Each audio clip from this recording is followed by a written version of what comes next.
আজকে আমার ছেলের জন্মদিন, যাই ওর জন্য একটা খেলনা নিয়ে আসি।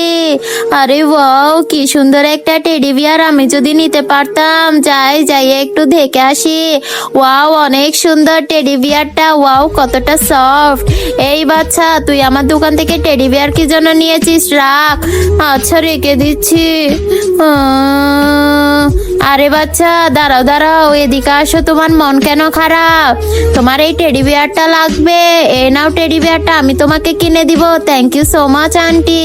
আচ্ছা ঠিক আছে, বাই বাই। আরে আপনি ওকে কেন বকা দিলেন? দাঁড়ান, আমি আপনাকে টাকা দিচ্ছি। বন্ধুরা, তোমরা যদি এই লেখাটাকে ভালোবেসে থাকো তাহলে আমার চ্যানেলটি এখনই সাবস্ক্রাইব করে দাও এবং কমেন্টে গিয়ে আই লাভ ইউ আল্লাহ লিখে দাও। এই নেন, টাকা নেন। আরে ম্যাম, এই টাকা দিয়ে তো হবে না, এটা আরো বেশি টাকা। আরে আমার কাছে তো আর কোনো টাকা নেই। আরে টাকা না থাকলে আপনি আমার টেডি বিয়ারটা নিয়ে আসি দেন।